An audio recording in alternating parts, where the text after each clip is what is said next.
Colorado Rockies, boy, oh boy, we once thought that this team was going to be decent.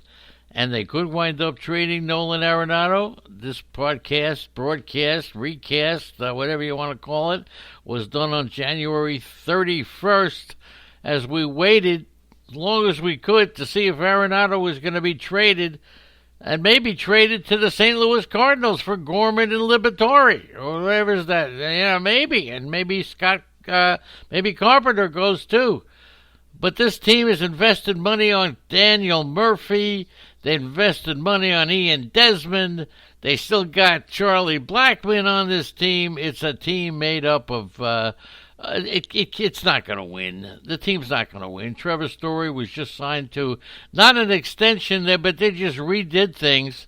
The player I like here on this ball club is David Dahl.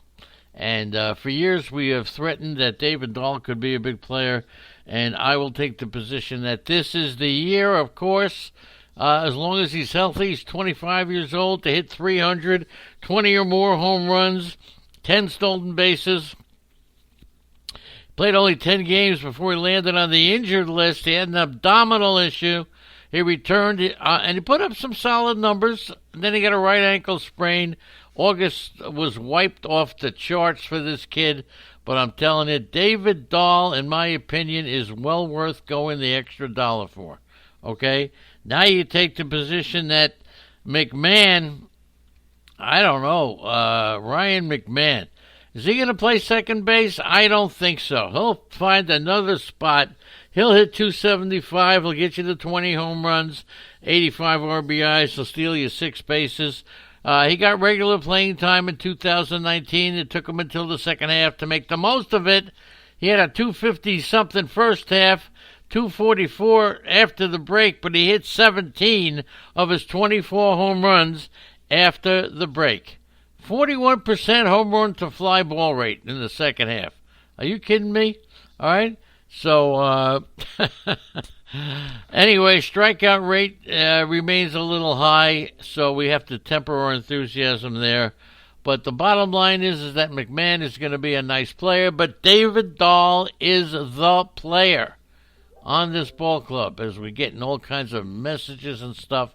Trevor Story, of course, will be the usual star. Absolutely take him.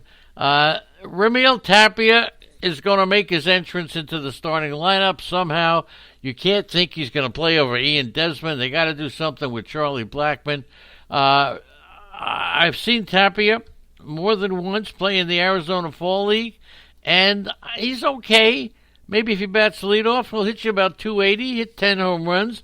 He'll steal you 6, 7, 8, 9, 10 bases, 6'3", 185-pound string bean.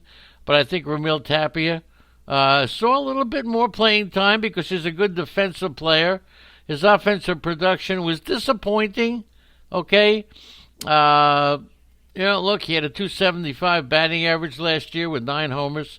I think he's going to do better. So it's likely that he'll open the year. Might open the year as a reserve role just to give some hope to the team, but he's gonna wind up being the starting outfielder there. Not much you can do. Brandon Rogers is my guy. I'm sorry, but Brandon Rogers. I've been told by more than one in the know that Brandon Rogers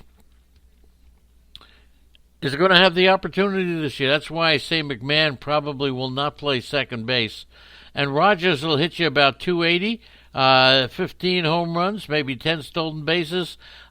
He's not, he's not an overrated dynasty prospect anymore. He made his big league debut in May, and he was awful, absolutely awful. But he had a torn labrum, his throwing shoulder, and look, he's going to be good. He's going to be good. When he went to the Pacific Coast League, he hit okay, but that's padded Pacific Coast League. And there you go. So he should enter spring training as the underdog between Ryan McMahon and Garrett Hampson, who I think is very overrated. He'll steal you some bases, but come on, he's not going to get playing time over Rogers or McMahon.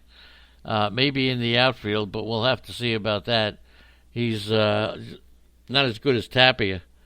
So I'm thinking Brandon Rogers, 275, maybe 280.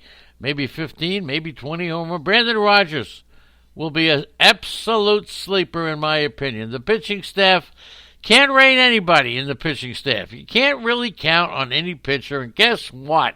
You played fantasy baseball. Are you going to count on any pitcher in Colorado? You just can't do it. They're hoping that Freeland, who changed his delivery, John Gray's supposed to be good, but you know, you're always taking your chances. The closer, who's the closer?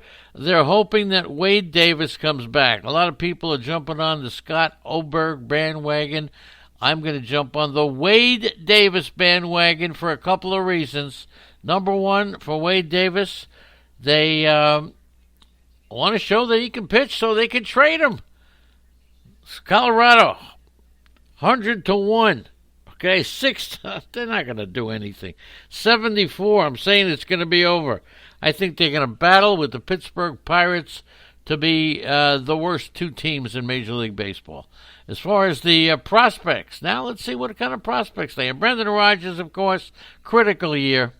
Okay, Michael Toglia is 21 years old, played A-ball. Really nobody on the verge of joining any activity this year. There's a nice third baseman named Colton Welker who had a 10 home run, 252 batting average.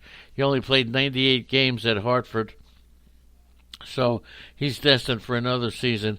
Nobody really to jump out and take hold from the minor leagues. That's the story with Colorado. I'm saying they're going to be one of the worst teams in baseball this year.